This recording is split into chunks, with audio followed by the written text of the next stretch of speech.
Hello বন্ধুরা, good morning. কেমন আছো সবাই? আশা করি সবাই খুব ভালো আছো, আর আমিও ভালোই আছি। এই যে ঘুম থেকে এই মাত্রই আর কি উঠলাম। উঠে এখনো কোনো কাজ কমপ্লিট হয়নি, তবে এবার কাজ শুরু করব। আমি কিন্তু একদম তাড়াতাড়ি ঘুম থেকে উঠতে পারি না, একটু লেট হয়ে যায়। 7টার সময় ঘুম থেকে উঠি, একদমই উঠতে পারি না তাড়াতাড়ি। তো তার জন্য একটু বকাঝকা খাই কিন্তু বাড়িতে। ব্যাস, আর কিছু না, এমনি সব কাজ কমপ্লিট করে দিতে পারবো। রান্না বলো, সংসারের যাবতীয় কাজ বলো, সব করে দেবো, কিন্তু আমি ভোরবেলা ঘুম থেকে উঠতে পারবো না। আমার একটুও ভালো লাগে না ভোরবেলা ঘুম থেকে উঠতে। সত্যি সকালে সবাই হাঁটতে যায়, আমার মনে হয় ওই সময় হাঁটতে না গিয়ে আমি একটু পরে পরে ঘুমাবো, আমার বেশ ভালো লাগে। ভোরবেলা যেন ঘুমটা বেশি ভালো লাগে আমার, তাই জন্য উঠতে ইচ্ছা করে না। তবে ছোটোবেলায় খুব ভোরবেলা ঘুম থেকে উঠে পড়তাম। মা অসুস্থ ছিল তখন, তো এবার সকালবেলা উঠে ভোরবেলা উঠে সমস্ত কাজকর্ম আমিই করতাম। তখন ছোটোবেলায় মানে বিয়ের আগে অবধি আর কি, কখনো বেলা করে ঘুম থেকে উঠিনি। ফুল আনতে যেতাম সকালবেলা, তারপরে বাড়ি এসে সংসারের কাজ, বাসন ধোয়া, তারপরে উঠোনে গোবর দিয়ে নেকানো, তারপরে উঠোন ঝাড় দেওয়া, চা করা, মাকে ঘুম থেকে ডাকা। মা তখন অসুস্থ ছিল, তাই জন্যই আর কি সব কাজগুলো করতে হতো, আর শিখেও গেছিলাম কাজের জন্য কোনো অসুবিধা হতো না। তবে রান্নাটা শেখার খুব আগ্রহ ছিল, তাই মা যখন রান্না করতো না, তখন মায়ের দেখা দেখি খুব শিখতাম, মা কিভাবে রান্না করছে, এরপর কি মশলা দিলে, এরকম বসে বসে মায়ের রান্নাটা দেখতাম, তাই রান্নাটাও শিখে গেছিলাম। শ্বশুরবাড়ি এসেই যে রান্না শিখেছি তা না, তবে আমি বিয়ের আগে রান্না করতাম। যাই হোক, বিয়ের আগে টুকটাক কাজগুলো শিখেছিলাম, তাই টুকটাক বলতে সব কাজই আমি পারতাম। তো তার জন্য বিয়ের পর শ্বশুরবাড়ি এসে কোনো অসুবিধা হয়নি আমার কাজ করতে। মোটামুটি আমার শ্বশুরবাড়িতে কিন্তু তখন গরু ছিল, তোমাদের তো বলেইছি। আমাদের দুটো গরু ছিল, গরু তো একটা ছিলই, আর একটা বাছুর ছিল। তো এবার খড় কুচানো, তারপরে গরু খেতে দেওয়া, এগুলো টুকটাক করতাম। তারপরে গোয়াল ঘরটা আমি পরিষ্কার করতাম না, তবে মাঝে সাঝে মনে হয় 2-1 দিন মতো করেছিলাম আমি গোয়াল ঘর পরিষ্কার, মানে গোবর টোবর হাত দেওয়া। আমার তখন কেমন যেন লাগতো তখন, মানে কি বলতো, এবার ওই সব কখনো করিনি তো। তো এবার আমার বাপের বাড়ির ওদিকে তো গরু সেরকম ছিল না, তো শ্বশুরবাড়িতে গরু দেখে আমি তো অবাক। তো কিছু করতে হতো না ঠিকই, তবে করতেও হতো। আমার শ্বশুর খড় কাটতো, আমিও কাটতাম, আমার শাশুড়ি মাও কাটতো, আমার বড় কাটতো, সবাই মিলেমিশেই কাজ করতাম। আমাদের তো সব চাষবাস মানুষ, চাষবাস করে খায়। তো এবার আমার শ্বশুর মাঠে ধরো আছে, এবার গরুটা খাবে, খড় নেই, সেজন্য আমাকে কাটতে হতো।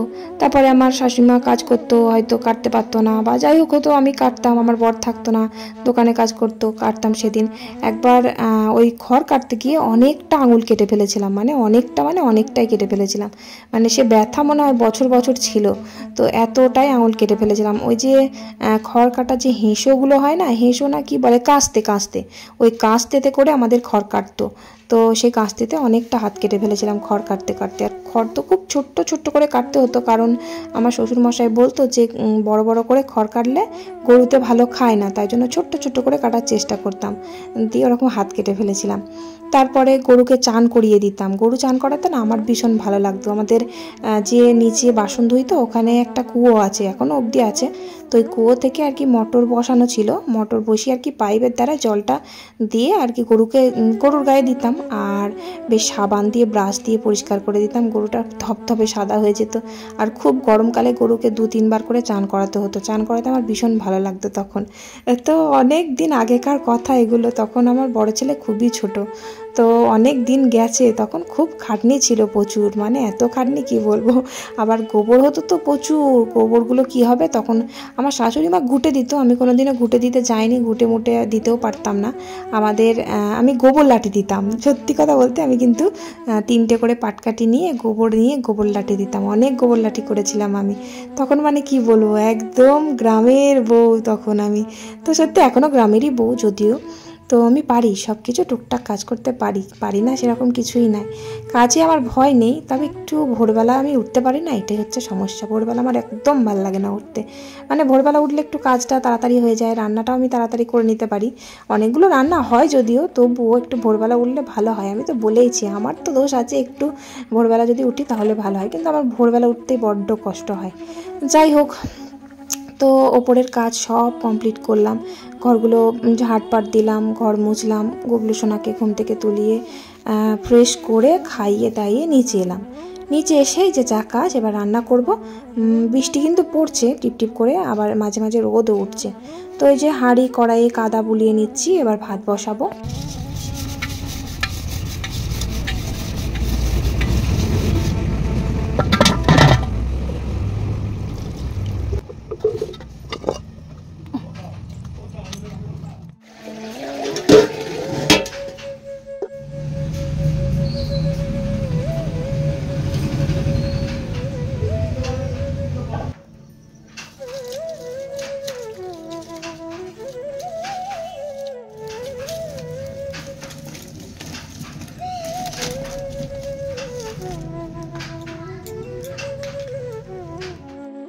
তো ভাতটা বসিয়ে দিলাম, এখনও চাল ধুয়ে দিইনি। আর এটা কি বলো তো, এগুলো বুঝতে পারছো কি তোমরা? এটা হচ্ছে ঘেটকুল পাতা। আমাদের বাড়িতে যে হয়েছিল কদিন তুলে খেলাম বাটা, খুব ভাল লাগে আমার, দারুণ লাগে। কিন্তু এগুলো আমাদের বাড়িতে নয়, এগুলো হচ্ছে যে আমার কাকি শাশুড়ি দিয়েছে। আসলে আমি যখন এই ঘেটকুল পাতাগুলো বাটি না, তখন ওই কাকা শ্বশুরের মেয়েকে দিই, ও খুব ভালোবাসে খেতে, আর আমার কাকা শ্বশুরও খুব ভালোবাসে খেতে। আর তার জন্য কাকা শ্বশুর যখন কিনে নিয়ে আসে তখন আমাকে দেয় বাটার জন্য। আর কাকিমাও মানে যেখানে সেখানে দেখতে পেলে না, কাকিমাদের বাড়িতেও আছে, তারপরে এদিক ওদিক গেলে নিয়ে আসে আমার জন্য। বাটা খেতে খুব পছন্দ করি, আমিও ভালোবাসি, আমাদের বাড়িতে মোটামুটি সবাই খুব ভালোবাসে খেতে। আগে আমার বর খেত না, এখন দেখি খায় আবার এই পাতা বাটা। আমার তো ভীষণ প্রিয়, সমস্ত পাতা বাটার থেকে এই ঘেটকুল পাতা বাটা আমার খুব ভালো লাগে খেতে। মানে গরম গরম ভাত হলে আরও ভালো লাগবে, গরম গরম ভাতের সাথে বেশ বাটা দারুণ লাগে। অর্ধেক ভাত তো এই বাটা দিয়েই উঠে যায়, এত ভালো লাগে। বেশ ঝাল দিতে হবে, লঙ্কা, রসুন, কালো জিরে বেশি করে দিতে হবে, তবে খেতে ভালো লাগবে। তো আজকে আবার অনেকগুলো পাতা নিয়ে এসেছে, তো সবটাই বাটবো ভাবছি। অনেকজন আছি তো, ধরো আমাদের বাড়িতেই 8-9 জন, আমার ননদ আছে, তারপরে ওই কাকা শ্বশুরের বাড়িতে বাটা দেব, ওদের বাড়িতে 3 জন আছে, তাই ভাবছি সবটাই আজকে বাটবো। বেশি হলে একটুখানি হয়ে যায় পাতা বেটে, বেশি হলে তো আরও ভালোই হয়। আর পাতাগুলো ভালো করে ধুয়ে নিলাম, বৃষ্টি হয়েছে তো প্রচণ্ড নোংরা ছিল, কাদা টাদা ছিটকে হয়তো লেগেছে, প্রচুর নোংরা ছিল, ভালো করে ধুয়ে নিলাম। দিয়ে ভালো করে ধুয়ে এই যে গ্যাসে একটু ফুটিয়ে জলটা ফেলে দেবো, গ্যাসে বসিয়ে দিলাম।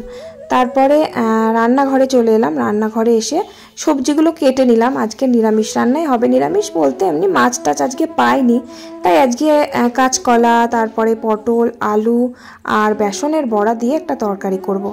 আর পাতাটা ওদিকে ফুটিয়ে একবারে জলটা ফেলে দিয়ে আমি নিয়ে আসলাম রান্নাঘরে। আর ভেন্ডির ঝাল হবে।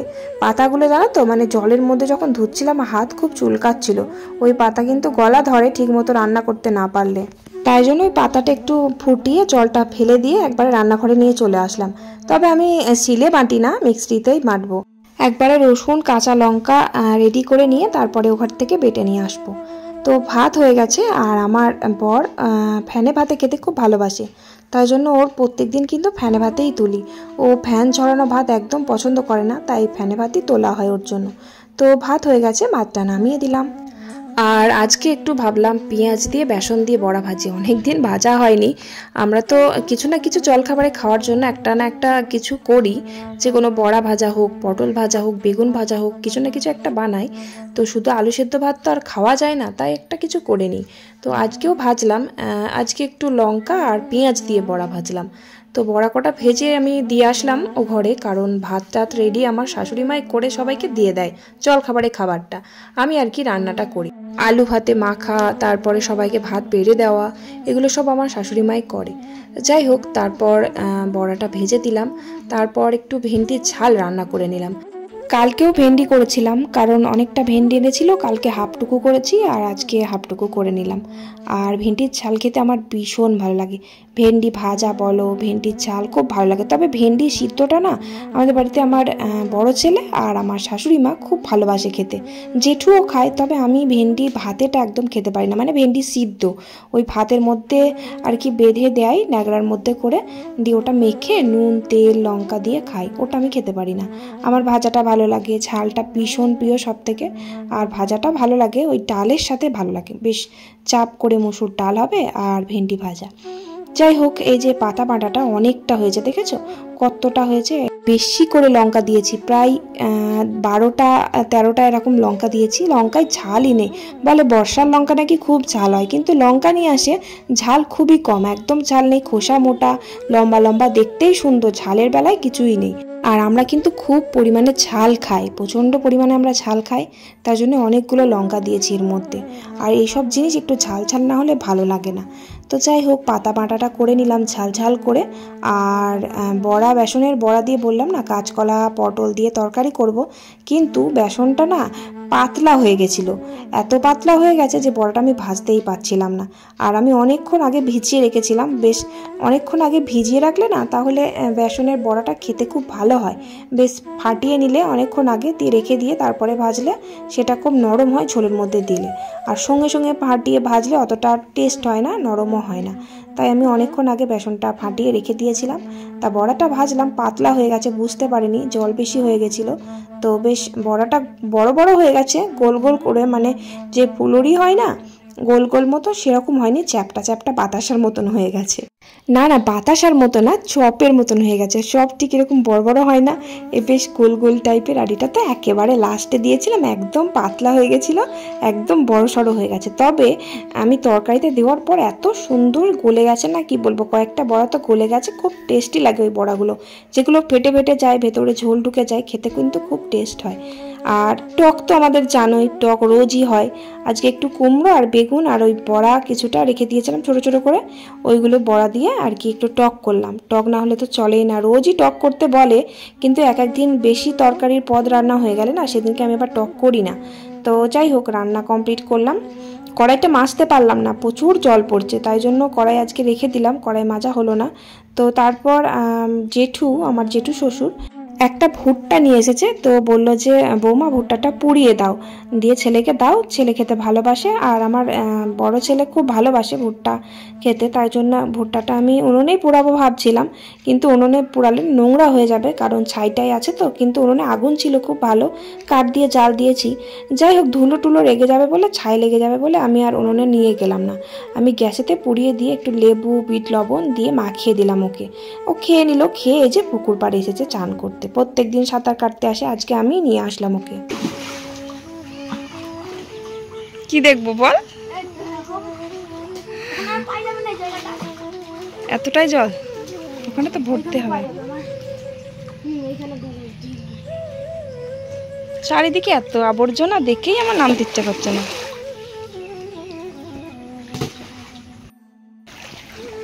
আজকে আমি নিয়ে আসলাম, জেঠু আসেনি। জেঠু কোথায় গেল? জেঠুর সাথে আসে, ওর দাদুর সাথে, বড়দাদুর সাথে আসে। আজকে বড়দাদু নেই, কোথায় ঘুরতে গেছে, চড়তে গেছে। কখন থেকে বসে আছে, বড়দাদু আসবে বলে, দিয়ে কোথায় গেল কি জানি, রাস্তার দিকে গেছে। এমনি বেলায় যাচ্ছে, 1:30 বেশি বাজে। আমার চ তাহলে আমি দাঁড়াবো, তুই সাঁতার কেটে নিবি। এখনো কুকুরকে খাওয়ানো হয়নি, ওকে খাওয়াবো। আমার ভাল লাগে, ইচ্ছা হয় সাঁতার কাটতে, কিন্তু অনেকটা জল, তারপরে আবার ঘিন না লাগছে দেখে। তুই তো এক্সপার্ট হয়ে গেছিস, ভয়ের কিছু নেই, সাঁতার জানি, কিন্তু তাও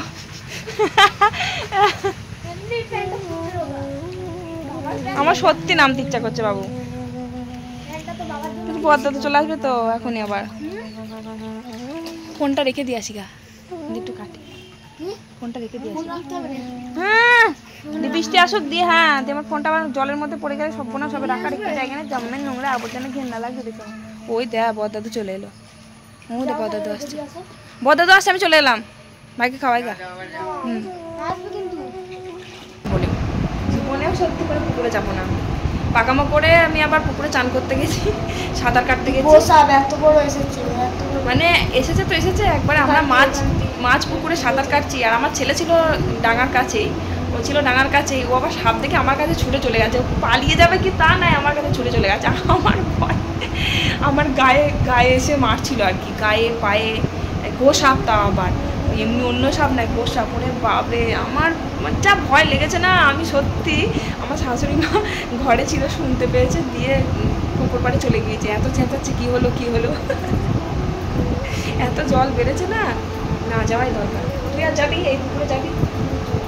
ও বলছে যাবে, ওর ভয় নেই, কিন্তু আমি খুব ভয় পেয়ে গেছি। আমার এত ভয় লেগেছে না, আমি কাঁপছি, আমি আর সাঁতার কাটতে পারছি না, ভয়ের ঠালে উঠে যে আসবো, উঠতে পারছি না, হাঁপাচ্ছি, মনে হচ্ছে তোমাকে দেখে ভয় পাচ্ছি, আমাকে দেখে আমি বলছি তো আমি আর জীবনে যাবো না, আমি এই শাস্তি পেয়ে গেলাম, সাজা পেয়ে গেলাম, আমি আর জীবনে যাবো না পুকুরে। আমার এত ভয় লেগেছে, দরকার নেই আমার সাঁতার কাটার ভ্যান। আর অতিরিক্ত জল বেড়েছে, তখন জল কম ছিল, অত গরমে সাপটা বাঁচতো না, তা আবার অন্য সাপ না, গো সাপ, আর কত বড়, এত বড় সাপটা, বাপরে বাপ। আমি প্রথমে ওই পুকুর পাশে একটা নারকেল গাছ আছে, নারকেল গাছের গোড়ায় দেখেছি, এবার ওখানে আছে, জলের মধ্যে আসবে কি আসবে না আমি কী করে জানবো, তাই আমি তখন মাঝখানে আছি পুকুরের মধ্যে, চিৎ সাঁতার কাটছি। দিদি আমি বাবুকে বললাম যে ওই দেখ সাপ আছে, গো সাপ, আর বলতে বলতে দেখছি আমার পায়ে এক গুঁতো মারলো, হাতে একটু মারলো, তারপরে এক লাফে বাবুর গায়ের কাছে, বাবুর হাতে মনে হয় দিয়েছে না এক ঠাকটা, বাবুর হাতে দিয়েছে, দিয়ে ডাঙায় উঠে গেছে না কি হয়েছে জানি না, আর ওখান থেকে আর আসতে পারছি না। উনি আবার আমাকে চেপে ধরেছে একদম, এমন ধরেছে না আমার হাফ লেগে যাচ্ছে। ভাগ্যিস টায়ারটা ছিল, সত্যি করে ওই ইয়েটা ছিল, টায়ারই তো ওটা, টিউবটা ছিল, তাই দুজনে মিলে ওই একটা টিউবে ধরেছি। তখন আর মানে সাঁতার কাটতে পারছি না, মানে সাঁতার জানি আর সাঁতার কাটতে ভয় লাগছে, এত ভয় লাগছে। ও মা, তুই ও মা করে আমাকে চেপে ধরেছিলি কেন ডাঙার মধ্যে না গিয়ে? আমার ওইখানে আরো দিয়ে আমি বলছি চ ডাঙাই, ওর ডাঙায় বলছি হ্যাঁ ওমা কি করে যাবো, কি করে যাবো, ওমা কোথায় যাবো? আমি মাথা কাজ করছে না, আমি কি করবো ভগবান, আমি আর জীবনে যাবো না। সত্যি কথা বলতে বিশাল বড় একটা শিক্ষা হয়ে গেল। আর জীবনে কিন্তু আমি পুকুরে সাঁতার কাটতে যাব না। আমি যে পরিমাণে আজকে ভয় পেয়েছি না, মানে ওই মাঝখানে না প্যানিক অ্যাটাক হয়ে আমি পুরো হার্টফেল করতাম একদম, এতটাই আমার ভয় লেগে গেছিল। সাপে কামড়ে মরতাম কিনা জানি না, তবে জলে ডুবে মরে যেতাম সাঁতার জেনে শুনেও। এতটাই আমি মানে হাঁপিয়ে গেছিলাম ওই সময় ভয়ে। আর তার উপরে মাঝখানে ছিলাম তো, ওই জন্য আরও ভয় পেয়ে গেছিলাম। আমার বড় ছিল প্রচণ্ড ভয় পেয়ে গেছে সেই সময়। আবারে কয়েকটা গাঁদা ফুলের চারা নেবো ভাবলাম, তো প্রচুর কাদা, ওখানে যাওয়াই যাবে না। ছাদে কয়েকটা গাঁদা গাছ লাগাতে হবে, এখানে অনেক গাঁদা গাছের চারা আছে। এখন বর্ষা তো, এখন লাগিয়ে দিলে হয়ে যাবে, কিন্তু কি কাদা, ইস তো কাদায় যাওয়া যায়? মানে 20-25 দিন ধরে তো এক নাগাড়ে জল বৃষ্টি হয়েই যাচ্ছে, তাহলে কাদাটা কেন হবে না? আমার বর মশাই চটিগুলো পরে চলে এসেছি। আমার বরের চটিতে কাদা লাগে লাগুক, আমার চটি পরা যাবে না। আমার চটিগুলো সব ঘরের মধ্যে রেখে দিয়েছি, ওই চটিতে কাদা লাগলে যাচ্ছে তাই নষ্ট হয়ে যাবে। যাই হোক, ওই ফর্মের জুতোগুলো পরে এখানে চলে এলাম। আর গাঁদা গাছের চারা দেখেছো কত সুন্দর হয়েছে। এগুলো হচ্ছে যে কি বলে, ওই রক্ত গাঁদা বলে না, ছোট্ট ছোট্ট ফুল হয় বেশ, লাল লাল খয়েরি খয়েরি, ওই গাঁদা এগুলো। এবার বড় বড় যে থাবা থাবা যে গাঁদা গাছগুলো হয় না, ওইগুলো আমার বেশি ভালো লাগে, কিন্তু নেই, একটাও নেই। আর আগের বার হয়েছিল, কিন্তু বীজগুলো যে রেখে দেবো, বীজ তো রাখাই হয়নি। তা না হলে পরে আবার ওই বীজ ছড়িয়ে দিলে চারা বেরোতো, সেই চারাগুলো তুলে তুলে এক একটা জায়গায় লাগালে ভালো হতো। এই 4-5টা মতো নিয়ে আসলাম। এই গাছ বালতিগুলো দেখো রোদের মধ্যে পড়ে থেকে থেকে একদম ভেঙে টুকরো হয়ে গেছে। কি আর করা যাবে দেখি, এর মধ্যে বসার কয়েকটা টবও আছে, কিন্তু অনেকগুলো, 1, 2, 3, 4, অনেক কটা জায়গা ছিল। আমি তো 5টা গাছ নিয়ে এসেছি, দেখি। আর এইটা কি গাছ বলো তো? এটা হচ্ছে ড্রাগন গাছ। ড্রাগন গাছটা ছোট্ট মতন চারা লাগিয়েছিল, দেখো কত বড় হয়ে গেছে গাছটা। আর এইগুলোতে সব গাছ টাছ লাগানো ছিল, দেখো প্লাস্টিকের এই যে ভেটে যায় সেই সব বালতিগুলো। আর যে কটা প্লাস্টিকের বালতি দেখছো এখানে, এই সব আমার গুবলুই ফাটিয়েছে। তখন ছোট ছিল, একটা করে বালতি নিত আর তুলে তুলে আচার দিত। এখানে 3টে প্লাস্টিকের বালতি আছে। বালতিগুলো রোদে থেকে থেকে না ওরকম ভেঙে টুকরে গেছে, কিন্তু ওর মধ্যে গাছ লাগানো ছিল, লেবু গাছ লাগানো ছিল, বেগুন গাছ লাগানো ছিল, সব এটা ওটা গাছ টাছ লাগানো ছিল। তো আমি টবের মধ্যেই গাছগুলো সব বসাচ্ছি, কারণ বালতিগুলো একদম বেকার ফেটে গেছে, ওগুলোতে বসানো যাবে না। মাটি তো আমায় আনতে হলো না, কারণ এখানে অনেক মাটি রয়েছে, ওই মাটি দিয়েই আর কি গাছগুলো সব বসিয়ে দেবো। এইসব বালতিতে সব মাটিগুলো দেখছো না, সব বয়ে বয়ে আমিই তুলেছি। যখন গাছ লাগাতাম তখন এই বালতিতে গাছগুলো লাগাতাম, আর প্যাকেটেও লাগাতাম, জানো তো। আমার বরের দোকানে যে সাইকেলের পার্টসগুলো থাকে না, ওই প্যাকেটের মধ্যে, ঠিক আটার প্যাকেটের মতো দেখতে, বড় বড় প্যাকেট, ওর মধ্যে যে কত সুন্দর গাছ হয়, মানে ভাবতেও পারবে না। যে এই টবের মধ্যে যে গাছ লাগাতে হবে তার কিন্তু কোনো মানে নেই। আমি ভাবতাম টবে ছাড়া আবার কেউ গাছ লাগায়, তাই প্যাকেটে কিন্তু একবার গাছ লাগিয়েছিলাম, সে না দেখলে বুঝতে পারবে না, এত সুন্দর গাছ হয়েছিল না, দেখার মতন। রাস্তা দিয়ে সব লোকজন যেত, শুধু আমার ফুল গাছগুলোর দিকেই তাকিয়ে থাকতো, এতটাই লম্বা লম্বা হয়েছিল না। আর বড় বড় থাবা থাবা গাঁদা ফুল হয়েছিল।